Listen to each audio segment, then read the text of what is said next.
ఈవీఎంను ధ్వంసం చేసి హింసాత్మక ఘటనలకు పాల్పడిన కేసులో మాచర్ల వైసీపీ ఎమ్మెల్యే పిన్నెల్లి రామకృష్ణారెడ్డి ఎట్టకేలకు పోలీసులు అరెస్ట్ చేశారు. ఏపీ పోలీసులు, తెలంగాణ స్పెషల్ టాస్క్ ఫోర్స్ పోలీసులు ముమ్మరంగా గాలించి సంగారెడ్డి జిల్లా ఇస్నాపూర్ సమీపంలోని ఓ కంపెనీ గెస్ట్ హౌస్లో వారిని అదుపులోకి తీసుకున్నారు. ఆంధ్ర పోలీసులు పిన్నెల్లిని అదుపులోకి తీసుకున్నారు. కాగా కాసేపట్లో మాచర్ల కోర్టులో ప్రవేశపెట్టే అవకాశం కనిపిస్తోంది. ఈవీఎంలు ధ్వంసం చేసిన కేసులో 10 సెక్షన్లతో పిన్నెల్లిపై పోలీసులు కేసులు నమోదు చేశారు.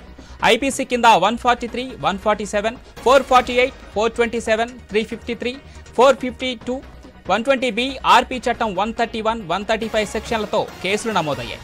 ఈ నెల 20నే పిన్నెల్లిపై కేసులు నమోదు చేసినట్లు పోలీసులు వెల్లడించారు.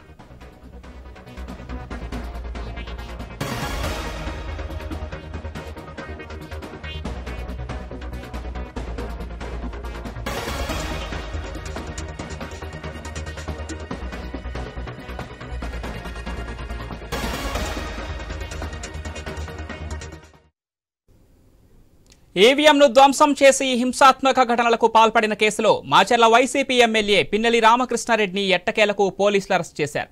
ఏపీ పోలీసులు, తెలంగాణ స్పెషల్ టాస్క్ ఫోర్స్ పోలీసులు ముమ్మరంగా గాలించి సంగారెడ్డి జిల్లా ఇస్నాపూర్ సమీపంలోని ఓ కంపెనీ గెస్ట్ హౌస్లో వారిని అదుపులోకి తీసుకున్నారు పోలీసులు. కాగా ఆంధ్ర పోలీసులు పిన్నెల్లిని అదుపులోకి తీసుకున్నారు. కాసేపట్లో మాచర్ల కోర్టులో ప్రవేశపెట్టే అవకాశం కనిపిస్తోంది. ఈవీఎంలు ధ్వంసం చేసిన కేసులో 10 సెక్షన్లతో పిన్నెల్లిపై పోలీసులు కేసులు నమోదు చేశారు. ఐపీసీ కింద 143, 147, 448, 427, 353, 452, 120B, ఆర్పీ చట్టం 131, 135 సెక్షన్లతో కేసులు నమోదయ్యాయి.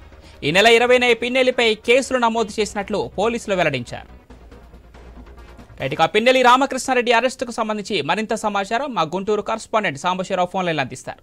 సాంబశివరావు, మొత్తంగా చూసుకోవచ్చు, పిన్నెల్లి రామకృష్ణారెడ్డిని అరెస్ట్ చేసినట్టుగా తెలుస్తా ఉంది. ఇప్పటికే పిన్నెల్లి రామకృష్ణారెడ్డిని అరెస్ట్ చేసి మాచర్ల కోర్టులో హాజరుపరిచేందుకు కూడా పోలీసులు సిద్ధంగా ఉన్నట్లుగా తెలుస్తా ఉంది. అయితే ముఖ్యంగా అదేంటే వాళ్ళు అధికారికంగా ధృవీకరించలేదు, కానీ మొత్తం అరెస్ట్ చేసినట్టు మనకు ఉన్నటువంటి సమాచారం. ఈవీఎం ధ్వంసం కేసులో కావచ్చు, అదేవిధంగా అక్కడ జరిగినటువంటి అంటే ఉదయం నుంచి ఒక్కొక్క వీడియోగా అన్ని పూర్తిగా బయటకు వస్తున్నటువంటి పరిస్థితి ఉంది. అక్కడ చేసినటువంటి దాడులు కావచ్చు, మహిళల పట్ల దురుసుగా వ్యవహరించినటువంటి విధానం, కారంపూల్లో స్వయాన పిన్నెల్లి సోదరుడు వెళ్లి ఒక 400 నుంచి 500 మందితో ఆ గ్రామం మీద దాడి చేసి భయంకరమైనటువంటి విధ్వంసం సృష్టించడం, ఇవన్నీ కూడా ఈసీ ఎన్నికల కమిషన్ చాలా సీరియస్ గా తీసుకుంది. అదొక్కటైతే ఈవీఎం నేరుగా ఈవీఎం ని ఒక ప్రజాప్రతినిధి అయ్యండి ఈవీఎం ని అందరు చూస్తుండగానే ధ్వంసం చేయటం, అక్కడ ఉన్నటువంటి అధికారుల్ని భయభ్రాంతులకు గురి చేయటం, ఇవన్నీ కూడా ఎన్నికల సంఘం సీరియస్ గా తీసుకుని నిన్నట 20వ తారీఖు కేసు నమోదు చేశారు. అప్పటి నుంచి కూడా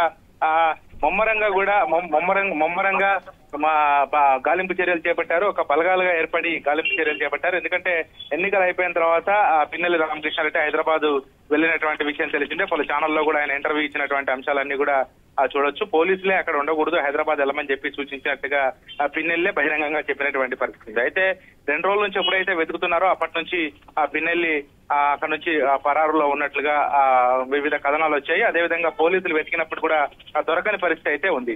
అయితే ఉదయం మరి డ్రైవర్ ని అదుపులోకి తీసుకున్నారు. డ్రైవర్ ని అదుపులోకి తీసుకున్న తర్వాత పిన్నెల్లి రామకృష్ణారెడ్డి, ఎందుకంటే పిన్నెల్లి రామకృష్ణారెడ్డి అక్కడ సంగారెడ్డి దగ్గర ఒక ప్రైవేట్ గెస్ట్ హౌస్ లో దింపి వస్తున్నటువంటి తరుణంలోనే పక్కా సమాచారంతో పోలీసులు డ్రైవర్ ని కూడా అదుపులోకి తీసుకోవడం జరిగింది. ఆ తర్వాత పోలీసులు డ్రైవర్ ఇచ్చినటువంటి సమాచారం మేరకి అదుపులోకి తీసుకున్నట్టుగా తెలుస్తా ఉంది. అయితే ముందస్తుగా అయితే సాంబశివరావు ఇక్కడ చూసుకుంటే 20వ తారీఖు నుంచి ఆయనపై కేసులు నమోదైన విషయంలో ఇప్పటికీ 5 రోజులు గడుస్తున్న తరంలో ఆయన అంటే వాంటెడ్ గానే అజ్ఞాతులకు వెళ్ళినట్టు అనుకోవచ్చా? ఆయన విదేశాలకు పారిపోతారన్న ఉద్దేశంతో పోలీసులు నోటీస్ జారీ చేసినట్టు తెలుస్తోంది.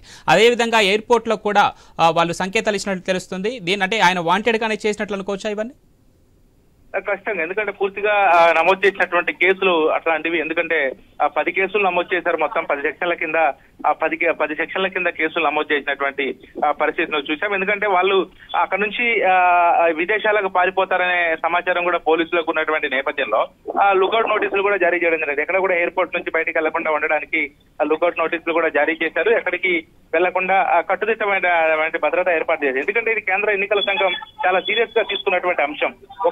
ఇప్పుడు నేషనల్ వైడ్ లో కూడా ఇది చాలా వైరల్ అవుతున్నటువంటి వీడియో. ఈవీఎం అనేది ధ్వంసం చేయడం అనేది నేషనల్ వైడ్ గా కూడా పూర్తిగా ఆ వీడియో వైరల్ అవుతా ఉంది. అక్కడ దీనిపై కేంద్ర ఎన్నికల సంఘం మాత్రం ఈ అంశాన్ని చాలా సీరియస్ గా తీసుకున్నారు. ఎందుకు మరి ఇంత జరిగినా కూడా పోలీసులు పట్టినట్టు వ్యవహరించారు, ఎందుకు అతని మీద చర్యలు తీసుకోలేదు, దాని మీద వివరణ ఇవ్వాలంటూ కూడా అటు ఆ సీఈఓని డీజీపీని కూడా వివరణ అడగడం జరిగింది.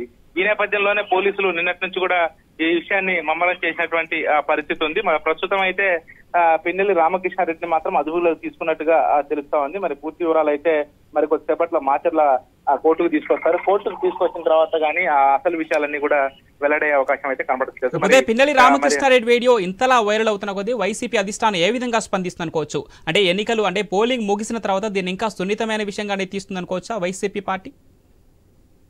మరి వైసీపీ నాయకులు ఎవరు కూడా ఈ విషయం మీద ఇప్పటివరకు అయితే స్పందించలేదు. ఎందుకంటే ఇది ఒక ఎన్నికల సంఘానికి సంబంధించిన అంశం, ఇది చాలా సున్నితమైనటువంటి అంశం, ఇది ప్రజాస్వామ్యంతో కూడినటువంటి వ్యవహారం కాబట్టి ఆ ఈవీఎం ధ్వంసం చేయడం అనేది ఎవరైనా కూడా దాన్ని క్షమించరు. ఎందుకంటే ఈ ఒక ప్రజాప్రతినిధి అయ్యండి ఆ రకంగా ఈవీఎం ధ్వంసం చేయడం పట్ల మాత్రం తీవ్ర విమర్శలు వ్యక్తం అవుతున్నటువంటి నేపథ్యంలో ప్రస్తుతం అయితే మరి వైసీపీకి సంబంధించినటువంటి నాయకులు అయితే ఎవరు కూడా స్పందించినట్లుగా కనపడట్లేదు. ఎందుకంటే ఇప్పటివరకు అయితే ఎవరో ఒక స్పందన కూడా ఎక్కడా కూడా చిన్న మెసేజ్ చేయడం కానీ అతనికి మద్దతు పలకడం కానీ ఎవరు చేయలేదు.